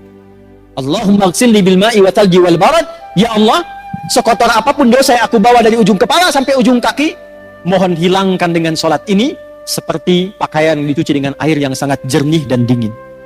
Jadi ketika takbir, baca Allahumma ba'id, itu sambil dobat, sambil tobat, sambil ingat dosamu.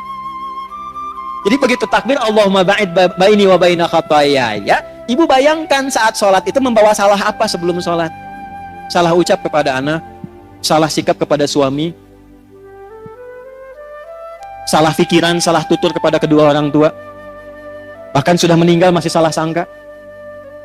Gak nyangka ya ibu saya dulu begitu, nyangka. Orang yang bilang gak nyangka sedang nyangka. Maka ketika bertakbir mengucapkan tadi sambil tobat dia. Ini ada sejarahnya Bu, asalnya begini sholat itu, irsal. Makanya di mazhab Maliki masih begini. Kenapa kemudian setelah itu dituntun begini sedekap? Karena ada orang datang ke Nabi sebelum waktu sholat, ngaku punya kesalahan. Ya Rasul, saya berbuat salah begini tadi. Saya nggak ingin dihukum di akhirat, pengen diselesaikan di dunia, hukum saya. Tibalah waktu sholat, kata Nabi, kita sholat dulu, nanti habis sholat kita selesaikan. Aukamakal. Begitu sholat, turunlah Quran surah 11, Hud ayat 114.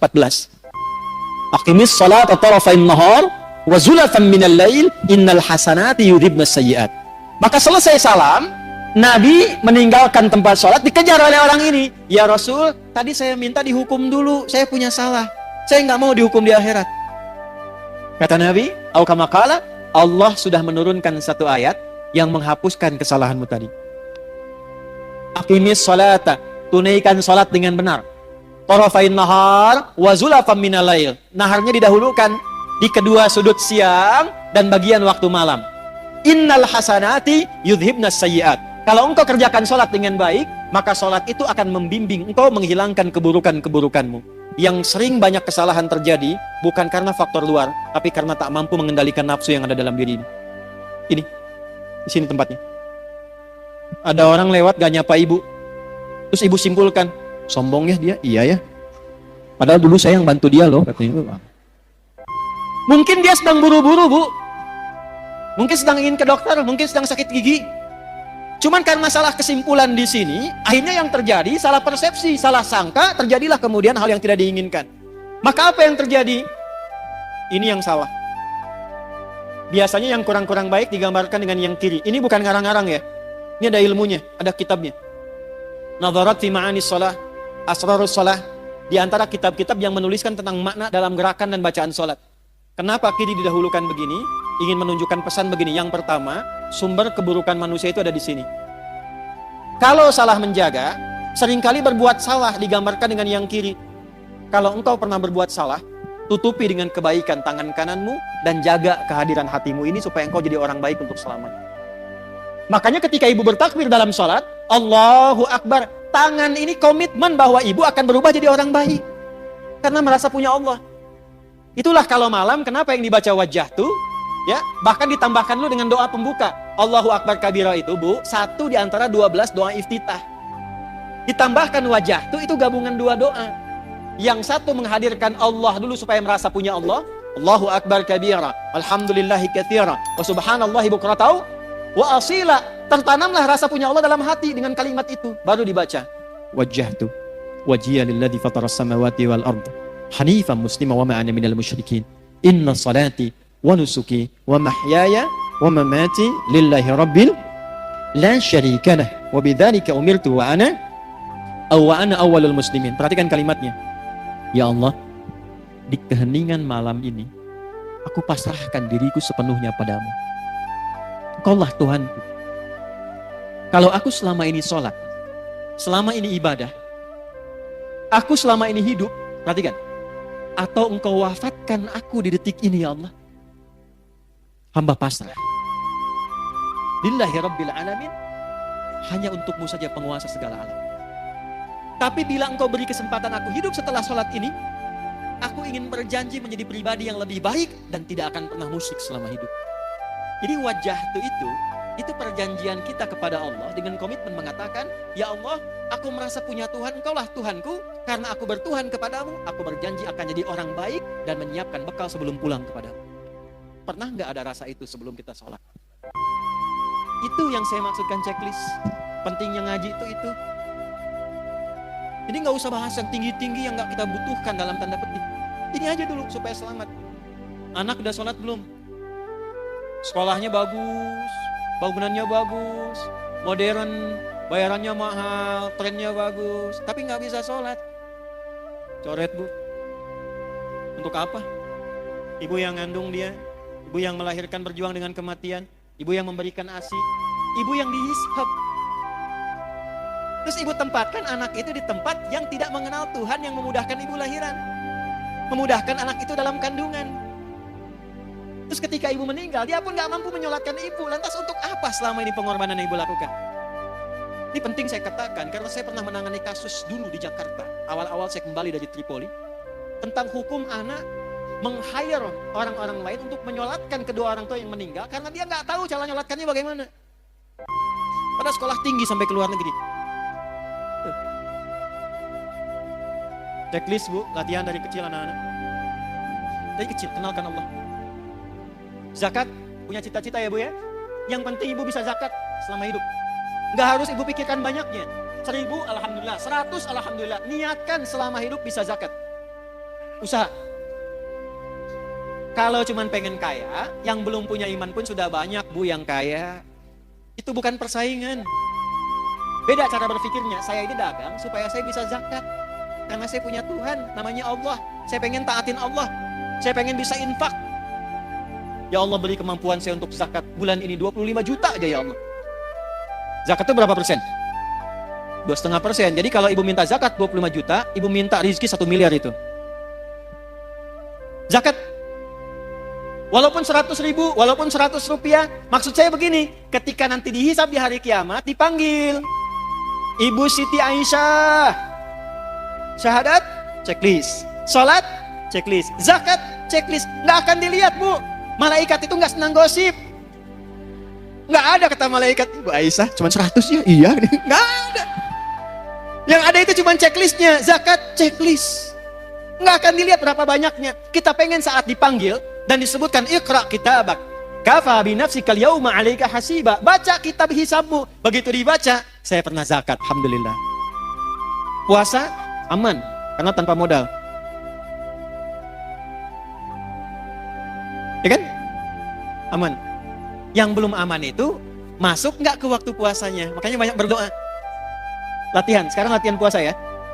Sehari latihan dulu. Kamis puasa lagi. Nanti berhenti dulu. Sya'ban banyakin puasa sunnah. Rajab itu sehari, 2 hari, 3 hari. Ya. Nanti Sya'ban tambahin banyak. Jangan kebalik. Rajabnya dibanyakin, Sya'ban berhenti. Walaupun tidak salah, tapi kalau konsep Nabi nggak begitu. Kalau Rajab itu misalnya Senin puasa, nanti Kamis puasa lagi. Pekan depannya puasa lagi sehari. Kalau Sya'ban dibanyakin. Senin puasa, Selasa enggak, Rabu puasa, Kamis enggak, gitu kan? Nah, Jumat enggak lagi misal gitu kan, ya. Nanti Ramadan full. Checklist. Haji. Jangan salah baca. Manis tata'a ilaihi. Perhatikan cara menerjemahkannya. Bagi siapa yang ingin mampu berhaji. Terjemahan pertama, yang mampu haji. Terjemahan kedua, yang berusaha mampu haji. Beda atau enggak? Kita hanya dituntut berusaha mampu haji. Maka dari sekarang nabung. Walaupun sebulan 100 rupiah, enggak apa-apa 100 rupiah. Niatnya dituliskan. Dia tidak berhaji selama hidupnya, meninggal dunia sebelum haji, tapi tabungannya tercatat niat hajinya. Maka ketika dihisab, fulana, dibuka kitabnya, Masya Allah, usahanya untuk berhaji, niatnya haji mengantarkan dia pada anugerah mabrur di sisi Allah, sekalipun dia belum berhaji. Niatnya. Jelas? Ini 5 ini bu. Checklist ini aja. Cuman mohon maaf, nanti Sab Muslimah juga saya kasih arahan ya. Ibu dari pengajian-pengajian, yang 5 ini dalami, perdalam dengan topik pengajian. Jadi kalau pengajian, bikin kurikulum. Supaya terarah ngajinya. Saya kan sering bilang pada ibu begini, ibu perempuan, lahir perempuan, tumbuh perempuan, sekarang pun masih perempuan, meninggal sebagai perempuan. Pernah nggak mengeluarkan ayat-ayat tentang perempuan dalam Al-Quran? Sebagai anak perempuan bagaimana? Sebagai istri perempuan tugasnya apa? Sebagai ibu bagaimana? Kalau jadi nenek seperti apa? Sampai meninggal, pernah nggak dikeluarkan? Sampai persiapan meninggalnya. Itu aja dulu. Nanti yang pokok dalami, sholat yang khusyuk bagaimana? Jaga syahadat bagaimana? Cara supaya kerjanya berkah, dapat harta, bisa dipakai zakat bagaimana? Ya, sebentar.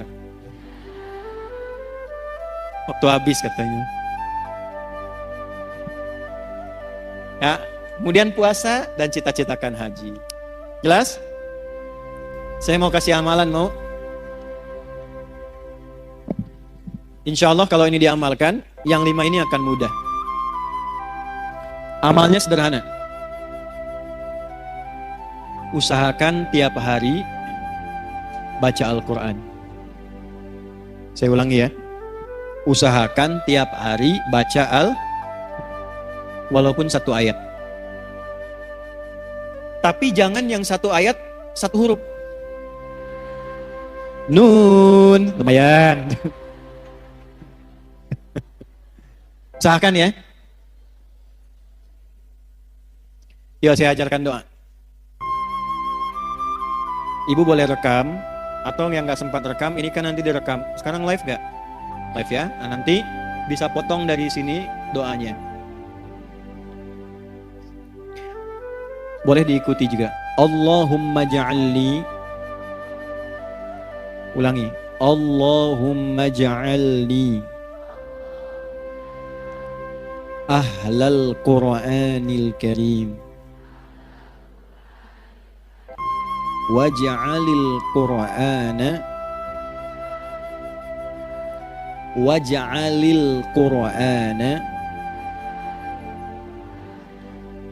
sahiban li fid dunya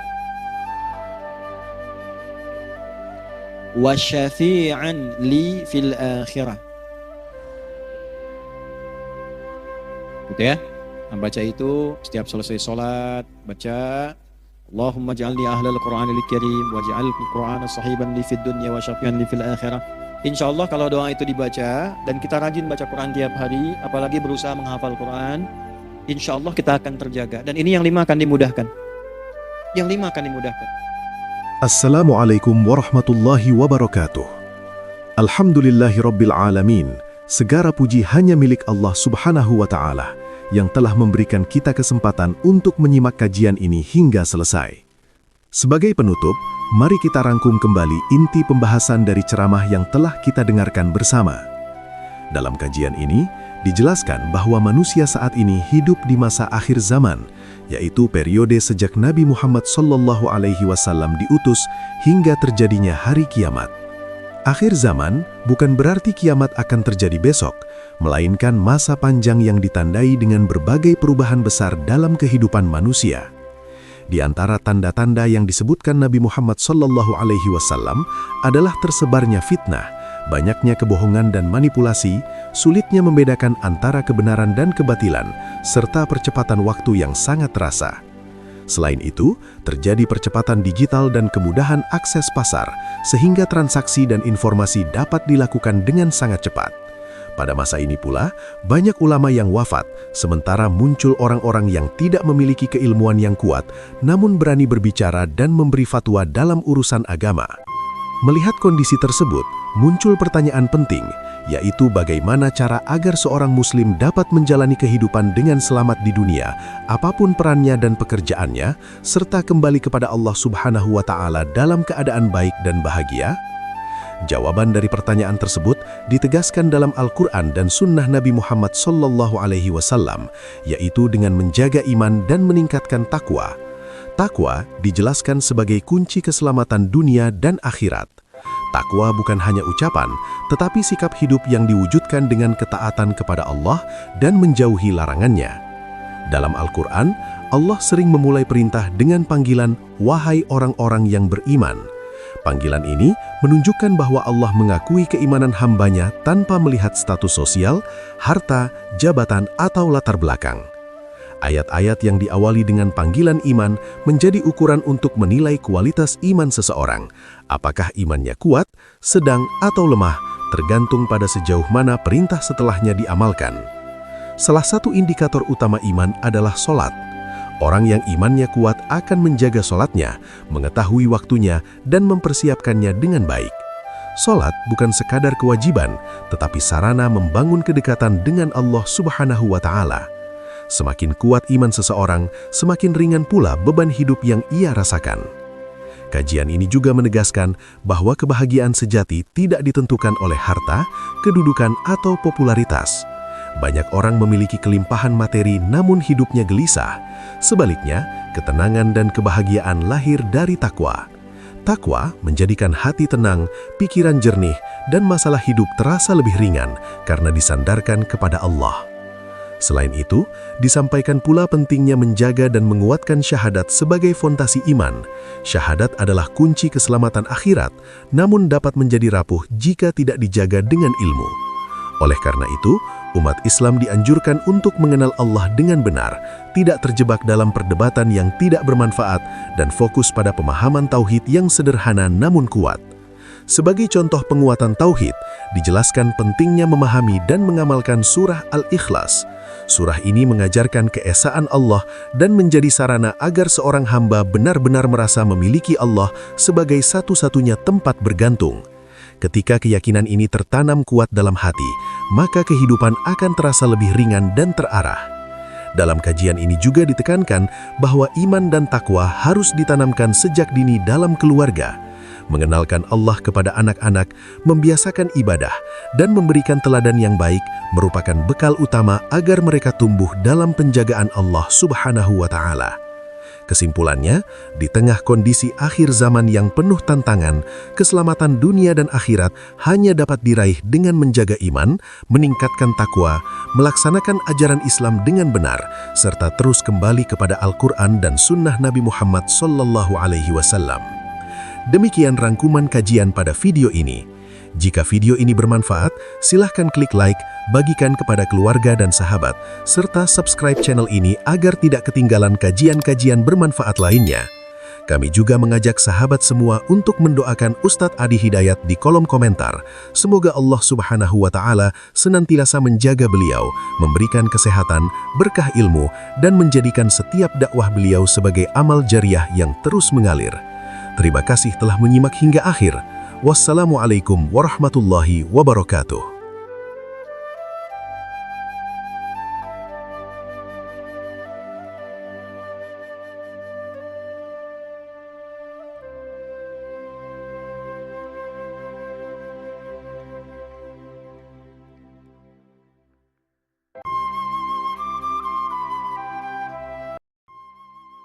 Alhamdulillahirrabbilalamin. Demikianlah tausiah penuh ilmu, hikmah, dan manfaat yang sudah kita dengarkan bersama dari guru kita.